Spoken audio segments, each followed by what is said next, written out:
चंद्र ग्रहण शुरू होने से लगभग 9 घंटे पहले चंद्र ग्रहण का सूतक लग जाता है और सूर्य ग्रहण का 12 घंटे पहले लगता है। सूतक के लगते ही कुछ नियम भी लागू हो जाते हैं। इन नियमों का पालन सूतक लगने से लेकर चंद्र ग्रहण की समाप्ति तक किया जाता है।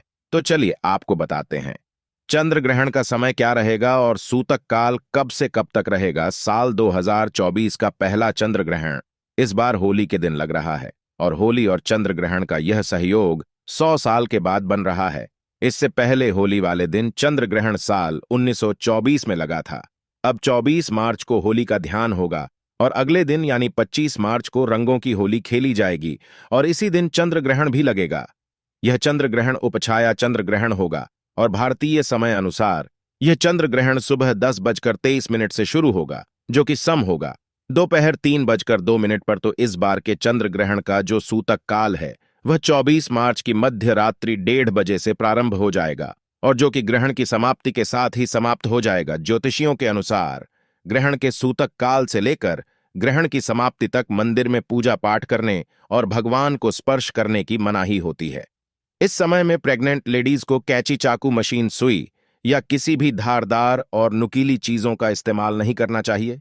प्रेग्नेंट लेडीज को ग्रहण से होने वाले तमाम तरह के नुकसानों से बचाने के लिए अपने पेट पर गेरू लगाना चाहिए, क्योंकि ऐसा करने से होने वाले शिशु पर किसी भी प्रकार का कोई दुष्प्रभाव नहीं पड़ता है। इसके अलावा ग्रहण के समय कुछ भी खाना या पीना नहीं चाहिए। सूतक काल शुरू होने से पहले ही खाने पीने की जितनी भी चीजें हैं उसमें तुलसी का पत्ता डाल देना चाहिए। तुलसी के अलावा दूर्वा घास भी ग्रहण से होने वाले सभी अशुभ प्रभावों से बचाती है। खास तौर पर महिलाओं को, बच्चों या बीमार लोगों को अपने पास दूर्वा रखनी चाहिए। यदि आपके पास तुलसी की पत्तियां ना हो तो खाने पीने की वस्तुओं में आप दूर्वा भी डाल सकते हैं, जिसे ग्रहण की समाप्ति के बाद निकालकर फेंक दिया जाता है। ग्रहण काल में भगवान की मूर्तियों को स्पर्श करके पूजा नहीं की जा सकती है, लेकिन मानसिक रूप से जाप किया जा सकता है।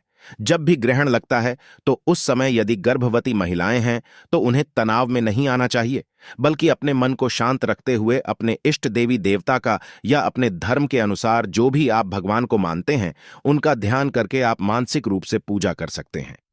किसी मंत्र का जाप कर सकते हैं, कोई पवित्र पुस्तक पढ़ सकते हैं। ग्रहण की नकारात्मकता से बचने के लिए ग्रहण काल के दौरान आपको अपने इष्ट देव का ध्यान अवश्य करना चाहिए।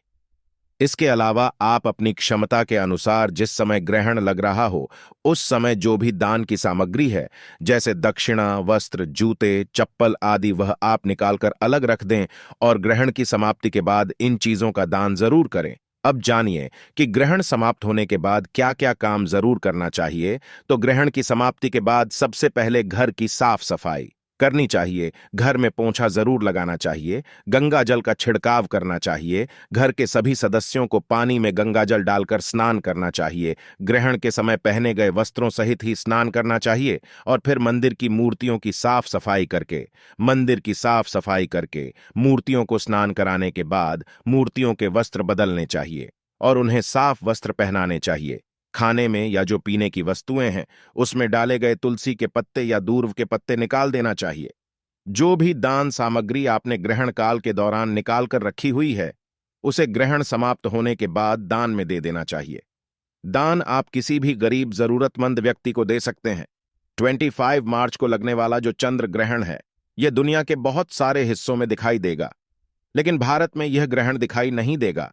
इसलिए हमारे देश भारत में ग्रहण या सूतक का कोई भी नियम लागू नहीं होगा और सारे काम आप रोज की तरह कर सकते हैं।